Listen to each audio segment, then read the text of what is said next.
Well, welcome to our quarterly market review. Today I'm going to talk to you about what's been happening in the last few months, because there's been a lot happening, let's face it. And I'm going to talk to you a bit about what's going to be expected for the next few months moving forward when it comes to property, especially in the city of Monash. But to focus on the city of Monash, I need to talk about Melbourne as well and the broader area that we service.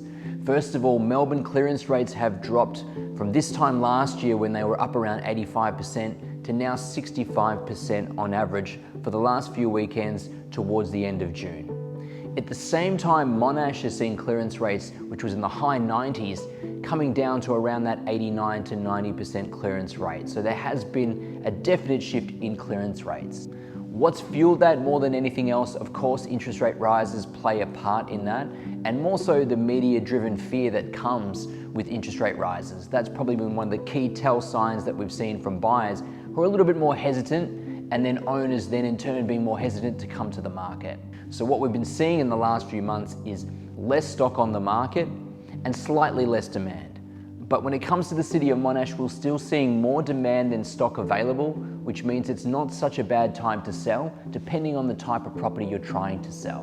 And obviously with what we're seeing with the cryptocurrency market and the share market and drops from the ASX in the last few weeks as well, it still seems that investment side of things, property is the better place to be putting your money.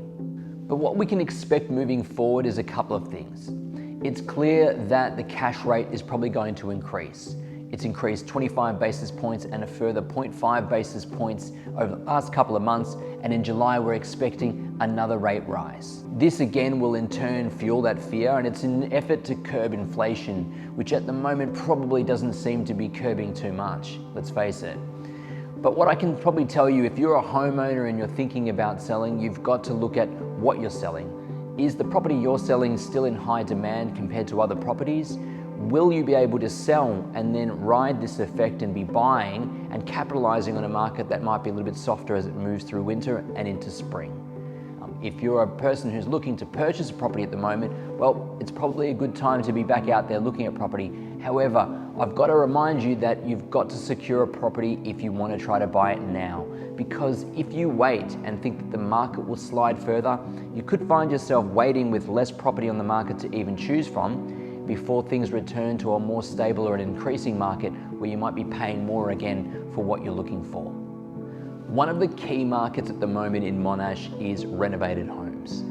With what's happening in the building industry at the moment, the delay in terms of supplies, the costs to build at the moment, it seems that there's a massive appetite for homes that have been renovated or updated over the past few years. These homes are doing extraordinarily well in the city of Monash, including Mount Waverley and Glen Waverley especially. So if you've got a home like that to sell, then you're probably not going to feel much of an effect from what we're seeing elsewhere.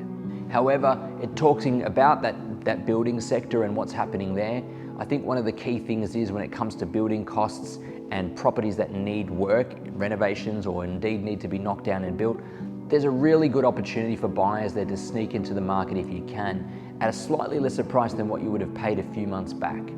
So there's win-win for different parts of our marketplace. Well, as we move into the new financial year, it's important for a couple of things. If you're a buyer and you're out there to buy, my advice is talk to your mortgage broker or bank and reassess your pre-approval. With limits changing, interest rates rising, serviceability changing as well, it's important that you get your pre-approval set so you know what you've got to work with. In turn, if you're a seller, it's all about how you present your home. It's about how you stand out from those that are on the market. Because as I said earlier, the demand hasn't dropped too much. It's properties on the market that have dropped a fair bit. And that's still creating a segment of the market for great prices for some of our homeowners. Well, thank you for watching our quarterly market update. I hope to keep you informed about the Monash market throughout the rest of the year and the Greater Melbourne market, and I hope to see you soon.